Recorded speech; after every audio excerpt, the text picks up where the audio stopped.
this video, we're going to look at how to summarize quantitative variables in R. So as a reminder, there's three files that you'll want to make sure that you have. There's the code book. There is this script that has the notes, the code that we're going to be going through in this video, and that's located on Canvas. And then you'll also want to have either the data set that you created for your state in the previous module, or if you want to follow along with me, the Kentucky data set that we created in Module 5. Now before I get started, there's one thing that I want to show you. When you first open up R, you may find that you saved some of your old work. So you might have some old variables up here and some old stuff down here in the console that you want to get rid of. The easiest way to get rid of that, to start kind of clean slate, is you'll notice that each of the windows have a little broom. If you click on the broom, that's going to clear everything out for you and let you kind of start from a clean slate. Now the reason that that is popping up from your previous session, if when you close R, it usually will ask you, do you want to save your workspace? I almost always tell it no, because I like to start kind of, fresh with a clean slate, no old variables in there that might cause issues. And since we save all of our code in our script, all we have to do to get back what we had previously is to run our code. Alright, so to get started, the first thing we're going to do is read in our data. This will be the exact same thing that we did in Module 6. So you'll notice the first thing I'm going to do here is set my working directory. Now, as a reminder of how you can generate this piece of code for the folder that you have the data set in, over on the bottom right-hand corner, if you click on Files, and I think it's probably off-screen the video just a little bit here. I realize that my recorder is a little off center. Let me see if I can, there we go, move it just a little bit there. Here on the right, you should see 3 horizontal dots. You'll click on that.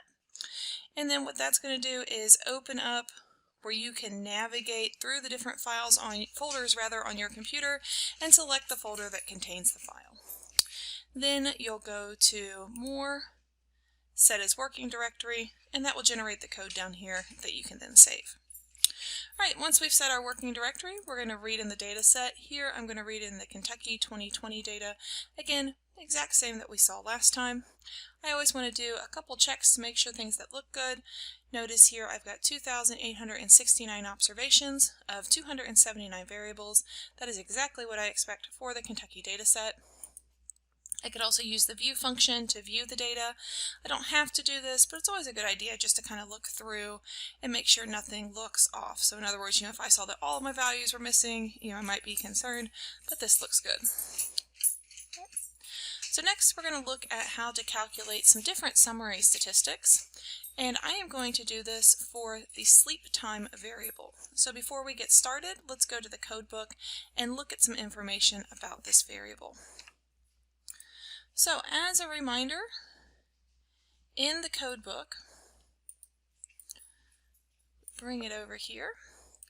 Whenever you're looking for a variable, and I need to close that, you can hit Control F if you're on a Windows machine, or Command F to bring up the Finder. And then here I'm going to put in the name of the variable I'm interested in, and it'll take me to that part of the code book. So this variable is looking at how much time do you sleep. Notice it takes the values 1 through 24, representing the number of hours. It also has the values 77 and 99, representing don't know, not sure, and refused. Now 77 and 99 really represent categories, so if we're going to analyze this as a quantitative variable, we'll need to remove those values before doing so. Alright.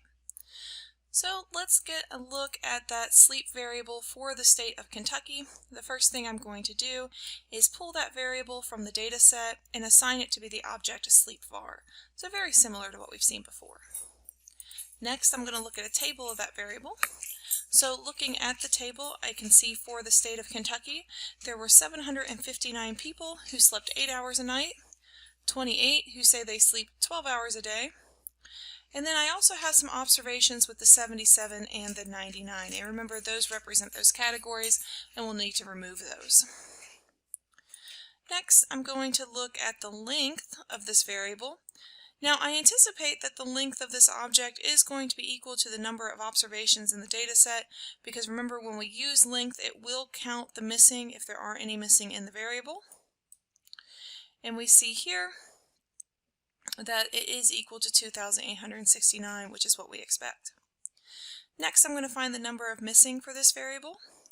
And for this particular variable, there are no missing values. Then we're going to calculate the number of responses for sleep by taking the length of the variable minus the number of missing. So in this case, since there are no missing observations, for sleep it is 2,869. And we can see that what I've done here is I've added in some comments so that I can remember this if I go back and look at the code. So as you are writing and submitting your code, you should be including comments. You want to consider comments as part of the code. They're really there to help you or anyone else using your code to understand what is happening in the code. So if you haven't been including comments, you should be including comments. It makes your code much, much easier to read. And whenever you turn in code, I do expect it to be fully commented. All right, next thing we're going to do is remove those categorical values. This is going to be just like what we did in Module 6. So for the sleep variable, I want to remove the 77s and the 99s. Now, even though there were not missing values for this observation, or pardon, for this variable, I still am going to include the NA here. That's more just a reminder for you all that you want to include the NA there so it also removes your missing values if you have any. So I'm going to define the values that I want to remove. I'm then going to find the location for those values, and then I'm going to remove them and create a new variable called sleep var2. So again, this is exactly the same thing that we did in Module 6. I'm going to look at a table of my new variable. Notice that in my new table, it's exactly the same as the table as the old variable, except the 77s and the 99s have been removed. Now I can look at the length of this new variable, and since the 77s, the 99s, and if there were any missingness, those would have also been removed. This will tell me how many observations are with the sleep var2 variable. And we see there are 2,819. And so what we could do here is we could make ourselves a note and say that the new variable has 2,819 observations. All right. Next, we could calculate the mean, the median, and the quartiles of sleep using the summary function. And here we can see that we have the median, the mean, as well as the quartiles for this variable. Now, one thing to notice here is if we had not removed missing values and sleep did have missing values, you would get an error here. One way that you can ensure you won't get an error due to missing values is you can add in na.rm, which stands for remove the missing, and set that equal to true. And you can add that in for majority of the functions that you'll see here in this script, as far as summary, standard deviation, variance that we'll see here in a minute, and you won't get an error. Now, since we are removing the missing beforehand, we don't have to worry about that. The next thing we're going to do is calculate the mode of this variable. Now, R does not have a pre-made function for mode, so we have to write our own. You won't have to. I'm going to include it here for you. But that's what these lines of code are doing. They're creating a new function called getMode that's going to find the mode for this variable. So I'm going to run this. This pieces of code, you do not need to change anything with this.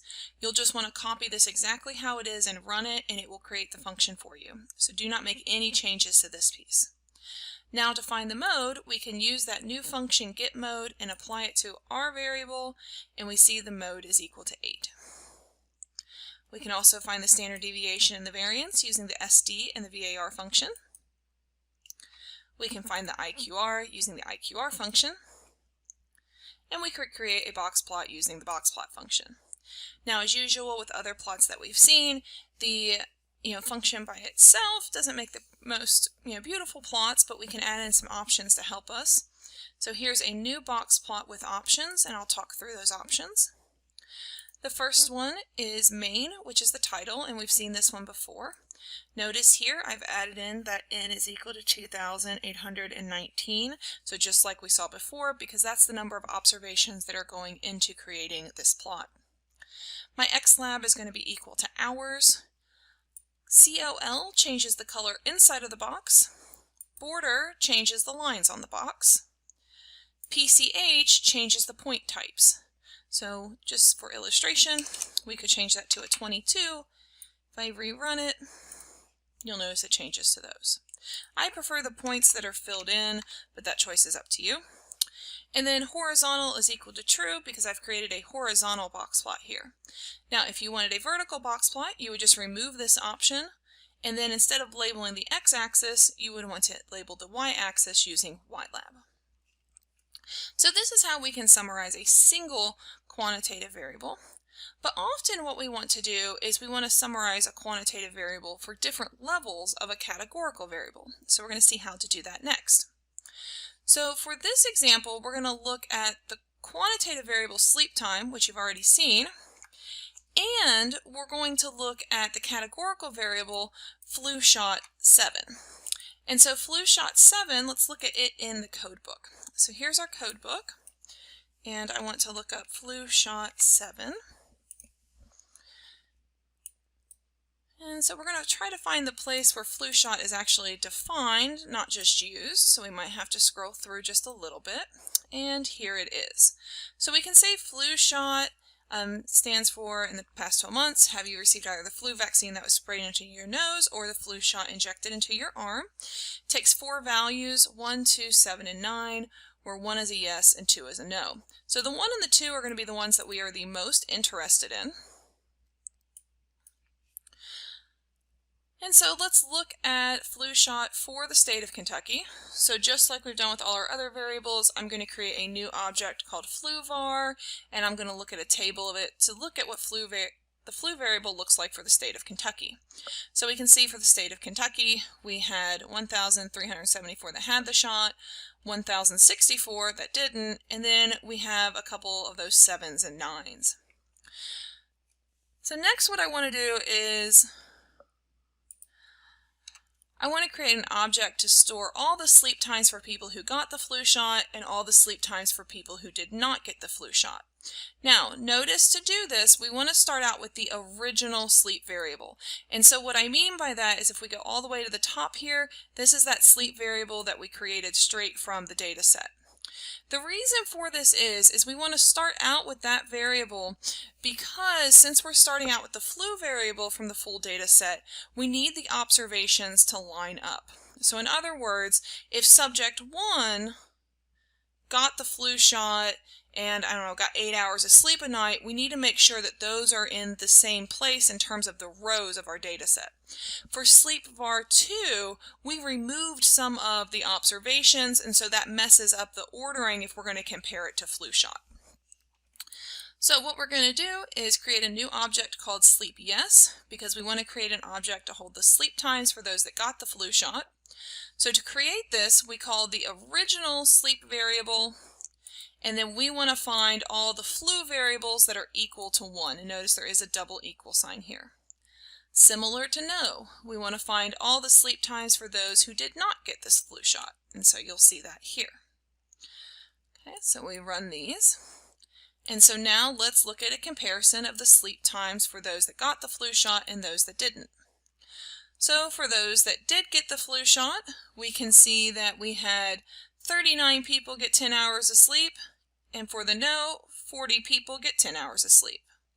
For the yes, we had 302 that got 6, 320 that got 6 for the no's. And so looking across here, it really doesn't look like there's much difference in terms of the number of hours of sleep, that distribution of this categorical variable for the two, and that's often what you're looking at if you compare a quantitative variable for 2 different levels of a categorical variable. Now let's see if we have any missing values. So notice now we do have some missing values in our new sleep. So why would we have missing values here when we didn't have missing values before? What's happening here is that there are 115 missing observations that are actually coming from the flu shot variable that are getting moved over. So what we'll want to do now is we're going to remove the 77s, the 99s, and the missing from both the yeses and the no sleep. And so these steps are just like what we just did before, except we're going to do it twice, but just like what we did before up earlier and as well as in the Module 6. So I wanted to find the sleep values that I want to remove, and then I'm going to find those locations for both the yeses and the nos. Then I'm going to remove them for the yeses and the nos. And now looking at the table, here we have our new table for those that got the flu shot and those that did not, and notice the 77s and 99s have been removed. Next, we could find the number of responses for both the yeses and the nos. And we see that for the yeses, we have 1,349. And so I've added a comment up here to remind myself. And then we have 1,341 for the nos, and again I added in a comment here. So again, I really want to emphasize that, comments are very, very important, and you should have comments in all of your code, and it can help remind you of the different values that you find. We could create a summary of each. And then finally, we can actually create a box plot to compare both of these. So notice in the box plot call, I'm going to call both the yeses and the nos. And so if I run this, here we have really nice side-by-side box plots, and we can see that between those that got the flu shot and those that didn't, the distribution of hours of sleep really looks about the same between the two of them. There are some slight differences, but not much at all. And then looking here, the other change that I've made is I've added in this names option. This is what's allowing me to name based on my categorical variable, the y-axis.